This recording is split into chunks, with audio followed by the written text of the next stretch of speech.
So కూటమి ప్రభుత్వం ఏర్పడిన తర్వాత మొదటి భారీ మూవీ కల్కి.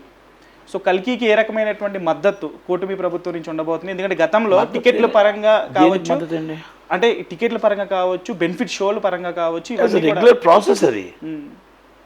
మీకేమో ఇంతకుముందు ప్రభాస్ సినిమాలు ఆగలేదే. ప్రభాస్ గారి సినిమాలు వైసీపీకి అత్యంత సన్నిహితుడు కదా ఆయన. వాళ్ళ యువి క్రియేషన్స్ రెడ్డి గారు మనం వైసీపీ వస్తే 10 కోట్లు పోగొట్టుకున్నారు. ఆ రోజుల్లో పవన్ కళ్యాణ్ గారు, బాలయ్య బాబు ఇబ్బందులు పడ్డారు తప్ప ఎవరు ఇబ్బందులు పడలే. అన్ని సినిమాలు బాగానే వెళ్ళాయి. ప్లాన్డ్ గానే వాళ్ళు టార్గెట్ చేశారు కొంతమందిని వాళ్ళకి అపోజిట్ గా ఉన్న వాళ్ళు. అంతే తప్ప మంచి రోజులు ఈ ఇద్దరు హీరోలవే మంచి రోజులు వచ్చాయి.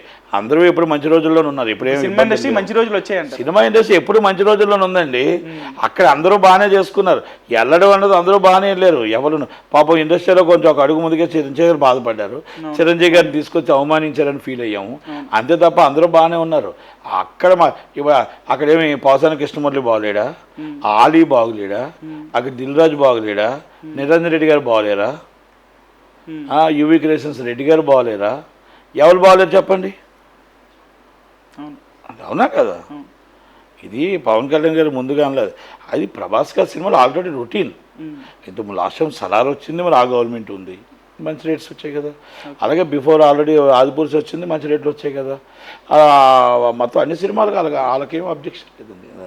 Already is routine process.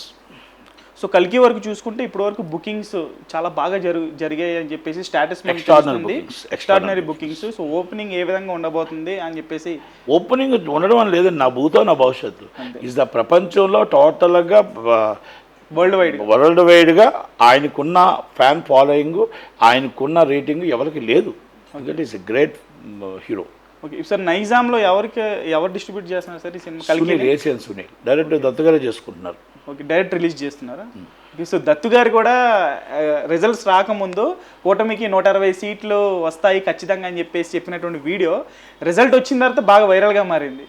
So మొదటి నుంచి కూడా ఆయన ఆబ్వియస్లీ సీనియర్ ఎన్టీఆర్ గారి దగ్గర నుంచి కూడా బాగా ఆ ఫ్యామిలీకి స్ట్రేట్ ఫార్వర్డ్గా ఉన్నాడు. ఆయన ఫస్ట్ నుంచి స్ట్రేట్ ఫార్వర్డ్ టీడీపీ సపోర్ట్గా ఉన్నా ఆయన ఇబ్బందులు పడ్డాడు. అలాంటి వాళ్ళు ఇబ్బందులు పడ్డారు, కొంతమంది ఇబ్బంది పడ్డారు. తక్కువకి ఎవరికి ఏం లేదు. అందుకని నేను ఎందుకు అడుగుతున్నానంటే దత్తు గారు కదా నిర్మాత, కొంచెం ఏమన్నా నో ఆ రోజు కూడా ఏముంటుందండి, సినిమా అండి అది. సినిమాని ఆపడానికి ఎవరికి లేదు. ఆయన గవర్నమెంట్ కూర్చుంటే ఏం చేయగలుగుతాడు?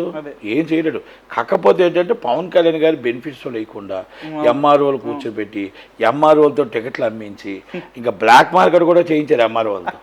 అంత దరిద్రం చేశారు. 5 రూపాయల టికెట్ అమ్మించారు, 35 రూపాయల టికెట్ అమ్మించారు. పుష్పకు కూడా దారుణం. అవును, పుష్పకు కూడా అవును, మామూలు దారుణం కాదు, నిత్యం చేశారు. ఓకే, ఇలాంటివన్నీ కూడా పాపం అఖండకు 18 మంది నా డిఆర్లో. ఎంఆర్ఓ డిపార్ట్మెంట్ 18 మంది నా మీద వచ్చి కూర్చున్నారు అమ్మొద్దు రేట్లని.